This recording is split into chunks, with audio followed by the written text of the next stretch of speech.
दोस्तों हम सभी से जानते हैं कि 20 नवंबर से हमारे पेपर्स चालू हो जाएंगे और 20 नवंबर को हमारे डिप्लोमा एमएसबीटी के फर्स्ट सेमेस्टर के कम्युनिकेशन स्किल्स का पेपर होने वाला। और यहाँ पे गिन चुन के अगर मैं बात करूँ तो हमारे पास 15 से 16 दिन पर यहाँ पे बकाया है, जहाँ पे हमें टोटल पूरी प्रिपरेशन हमें यहाँ पे क्या कर लेनी चाहिए हमारे एग्जामिनेशन की।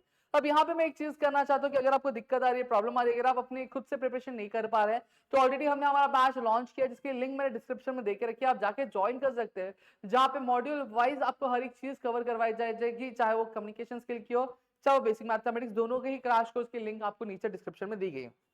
अब यहाँ पे हम एक एक करके यहाँ पे बात करेंगे। अब टोटल यहाँ पे अगर मैं मॉड्यूल्स की बात करूँ तो टोटल हमारे पास जो मॉड्यूल्स है हमारे सिलेबस वो कितने हैं, हमारे 5 मॉड्यूल्स क्या होने वाले हैं। और यहाँ पे हमें पता है कि हमारा जो पेपर होने वाला है वो पेपर कभी होने वाला है, वो हमारा 20 नवंबर को क्या हमारा पेपर है, किसका, कम्युनिकेशन स्किल का।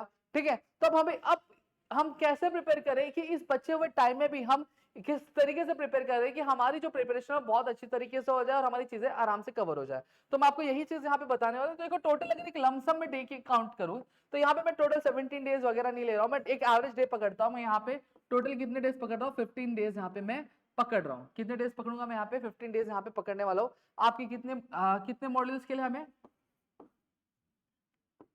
5 मॉड्यूल्स के लिए। ठीक है, अब यहाँ पे एक सीधा सीधा अगर हम कैलकुलेशन करते हैं तो हमें ये चीज समझ में आती है कि जब हमारे पास 15 दिन है, 15 दिन को हमें 5 मॉड्यूल्स में क्या अगर डिवाइड करना है तो हमें एक क्लियर पता चल जाता है कि हमें हर एक मॉड्यूल के लिए कितना दिन मिल जाता है, 3 डेज हमें आराम से मिल जाता है। और मैं आपको कहूँ ये जो 3 दिन है आपके हर एक मॉड्यूल के लिए बहुत ज्यादा मिल जाता है। ठीक है, अगर अभी भी आप थोड़ा सा ध्यान देते हैं, अगर लॉजिकली चीजें करते हैं, प्रिपरेशन करना शुरू करते हैं, तो आप आराम से चीजें कवर कर लेते हैं। अब यहाँ पे ये 3 दिन मैंने आपको बता दिया, अब इस 3 दिन को आपको कैसे लेके चलना है, क्या क्या चीजें इसमें करनी है, वो सारी चीजें मैं यहाँ पे आपको बताऊंगा। सबसे पहली चीज यहाँ पे मैं आपकी ग्रामर वाली चीजें की बात कर लेता हूँ, जैसे होमोफोन्स हो गया, आपका एंटेनियम्स हो गया, सिनोनियम्स वाला पार्ट हो गया, फिर फेनेटिक्स वाला पार्ट हो गया। अब मेरे जो प्यारे दोस्त होंगे वो बहुत ज्यादा घबराएंगे कि सर जो फेनेटिक्स वाला पार्ट है वो बहुत ज्यादा डिफिकल्ट है, जहाँ पे हमें सिंबल में चीजें लिखनी है, हमें वर्ड दिया जाएगा या फिर वर्ड दिया जाएगा हमें सिंबल में लिखना है, सिंबल दिया जाएगा हमें वर्ड्स में लिखना है। तो ये चीज हमें बहुत ज्यादा डिफिकल्ट आती है क्योंकि हमने बचपन में ये चीज पढ़ी ही नहीं और अचानक से ये चीज आ गई। तो मैं आपको कह रहा हूं अगर वो नहीं हो रहा है तो आप उसे छोड़ सकते हो। अब आप बोलेंगे सर वो छोड़ देंगे तो हमारे मार्क्स से देंगे, नहीं। अगर आप एक पेपर पैटर्न देखो, पेपर पैटर्न की ऑलरेडी मैंने वीडियो बनाई हुई हमारे प्रतिवीर एकेडमी पे, आप जाके चेक करो रिसेंट, जहां पे मैंने पेपर जो पिछले साल के पेपर थे उसको लेके मैंने आपको चीजें दिखाई है कि जहां पे मैंने बताया अगर आप फिनेटिक्स नहीं भी करते हैं तो फिनेटिक्स ना करके भी आप आराम से क्या कर सकते हैं, मार्क्स स्कोर कर सकते हैं अपने पहले मॉड्यूल का। ठीक है, ये चीज क्लियर हो गई। अब ग्रामर की चीजें हो गई जिसमें हाँ, लेकिन आपको जो एंटेनियम्स वाला पार्ट हो गया, ठीक है, फिर उसके बाद अगर मैं बात करूं सिनोनियम्स वाला पार्ट हो गया, फिर उसके बाद प्रीफिक्स सफिक्स वाला पार्ट हो गया, फिर होमोग्राफ होमोफोन्स वाला पार्ट हो गया, कोलोकेशन वाला पार्ट होगा। ये चीज आपको एकदम परफेक्ट करनी पड़ेगी अगर आप फिनेटिक्स क्या कर रहे हैं ऑप्शन में छोड़ रहे हैं तो। डन, ये चीजें क्लियर हो गई। अब इस 3 महीने में आपको करना क्या, सबसे पहली चीज आपको ये करना है कि अब ये कॉन्सेप्ट ऐसे हैं कि इन कॉन्सेप्ट में आपको ज्यादा टाइम जाने वाला नहीं। अगर आप एक दिन भी, जो पहला दिन होना चाहिए, सबसे पहली चीज आपको कॉन्सेप्ट पे ध्यान देना है।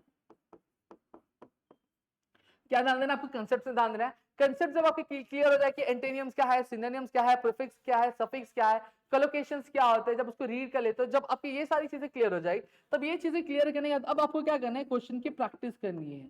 ठीक है, जो क्वेश्चन आपको दे रहे हैं उन क्वेश्चन की प्रैक्टिस करो। ठीक है, अभी क्वेश्चंस की प्रैक्टिस जब आप कर ले रहे हो तो आपके अंदर एक चीज होगी, आपके अंदर एक अलग कॉन्फिडेंस बूस्ट होना चालू होगा कि हाँ भाई ऐसी चीज है। फिर उसके बाद लास्ट में आपको क्या करना है, आपको पीवाईक्यूज देखने, यानी जो प्रीवियस ईयर क्वेश्चन पूछे गए बोर्ड एग्जामिनेशन में हमारे एमएसबीटी के, तो वो प्रीवियस क्वेश्चन को सॉल्व करना शुरू करना है, चीजों को कंप्लीट करना शुरू करना है। ठीक है, फिर यहाँ पे मैं दूसरी चीज बात करूंगा राइटिंग स्किल की, जैसे पैराग्राफ राइटिंग हो गई आपको। ठीक है, फिर उसका डायलॉग राइटिंग है आपको। ठीक है, फिर डायरी राइटिंग है आपको। ये सारी चीजें हो गई। ठीक है, ये सारी चीजों में आपको कैसे करना है, सबसे पहली चीज इन सभी के लिए भी आपको सबसे पहले ये करना है कि आपको सबसे पहले इनके जो रूल्स है वो रूल्स आपको देख लो कि आपके एमएसबीटी में क्या पैटर्न फॉलो किया जाता है, किस तरीके का फॉर्मेट है, हर एक पर्टिकुलर चीज को फॉलो परफॉर्म करेगा कि डायरी राइटिंग के लिए क्या फॉर्मेट है, डायलॉग राइटिंग के लिए क्या फॉर्मेट है, पैराग्राफ राइटिंग के लिए क्या फॉर्मेट है। ये चीज को पता करो। ये चीज को पता करने के बाद अब आपको कुछ जो पैराग्राफ्स है वो आपको क्या रीड करने हैं, क्या करना है आपको रीड करना है। जब आप रीड करोगे तो आपको चीजें समझेंगे कि हाँ कंटेंट इस तरीके से लिखा जाना चाहिए, इस तरीके से चीजें कवर करनी जानी चाहिए। जब आप ये चीज कवर कर लोगे, ये चीज करने के बाद अब आपको क्या करनी है, प्रैक्टिस करना चालू कर देना है। अब प्रैक्टिस दो तरीके से करोगे, आपके पास टेक्स्ट बुक होगी। ठीक है, अगर आपने टेक्स्ट बुक ली होगी तो उसमें कुछ टॉपिक्स देंगे, उसकी प्रैक्टिस करना चालू करना है, उसको रीड करना है। फिर उसके बाद आपके जो प्रीवियस जो पैराग्राफ डायलॉग पूछे गए एग्जामिनेशन में पेपर्स में, आपको उनकी प्रैक्टिस क्या करनी है। डन। फिर उसके बाद अगर हम बात करें तब आपका लास्ट आता है कॉम्प्रीहेंशन वाला पार्ट। अब यहाँ पे कॉम्प्रीहेंशन वाले पार्ट की अगर मैं बात करूं तो ये आपको एक चीज में क्लियर कर दूं। अब बहुत सारे मेरे ऐसे दोस्त होंगे जो ये चीज सोचते हैं कि हमें एग्जामिनेशन में पैरा आएगा और पैरा के बेसिस पे हम लोग आंसर लिख देंगे। मैं आपको एक चीज यहाँ पे क्लियर कर दूं कि पैरा नहीं आने वाला, कॉम्प्रीहेंशन को लेकर आपको आंसर यहाँ पे लर्न करने पड़ेंगे। ऑलरेडी मैंने यूट्यूब पे भी कई सारे वीडियोस बना चुकी है कॉम्प्रीहेंशन पे, अलग अलग जो चैप्टर्स है उनके ऊपर, ठीक है। तो उनको सबसे पहली चीज आपको क्या करना है, पूरा अच्छे से रीड कर लेना है। रीड करने के बाद आपको वो जो चैप्टर है, वो जो टॉपिक है, उस टॉपिक को समझना है। टॉपिक को समझने के बाद अगर आपके पास टेक्स्ट बुक है तो उस टेक्स्ट बुक में आपको आंसर्स दे रहेंगे। मैं यहाँ पे अब अगेन आपको बोलूंगा इन आंसर्स को आपको रट्टा नहीं मानना है, कि रट्टा माने जाओगे तो आपको बहुत ज्यादा टाइम लगेगा। आप आंसर्स को समझो कि अगर इस तरीके का क्वेश्चन आएगा तो इस तरीके का क्वेश्चन में मुझे यहाँ पे किस तरीके का आंसर लिखना चाहिए, तो आपको एक आंसर फॉर्मेट आपको समझ में आ जाएगा, ठीक है। और एक और चीज बोल दूं कि आपका जो पेपर हो, कॉम्प्रीहेंशन से भी 2 मार्क्स के क्वेश्चन बन रहे हैं, कहीं पे 4 मार्क्स के क्वेश्चन बन रहे हैं। तो 2 मार्क्स के क्वेश्चन में मुझे किस तरह कंटेंट लिखना है, 4 मार्क्स के क्वेश्चन में मुझे किस तरह का कंटेंट लिखना है, ये चीज आपको क्या पता नहीं चाहिए। फिर उसके बाद आपको क्या करना है, PYQs यहाँ पे आपको देख लेने हैं।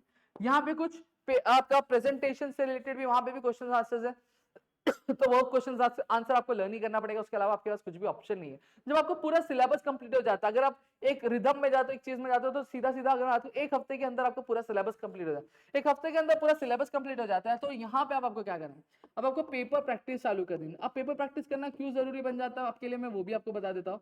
कि देखो, जब अब तक आप पेपर प्रैक्टिस नहीं करोगे तब तक आपको पता नहीं चलेगा कि टाइम किस तरीके से मैनेज करना है। और ये चीज मैंने देखी है कि कम्युनिकेशन स्किल के पेपर में बच्चों का टाइम आधा इसलिए चला जाता है, सॉरी आधा पेपर इसलिए छूट जाता है क्योंकि वो प्रॉपर्ली टाइम मैनेज नहीं कर पाते। उनको पता नहीं रहता कि कहाँ पे कितना टाइम देना है, कहाँ पे कितना वक्त उनको देना चाहिए।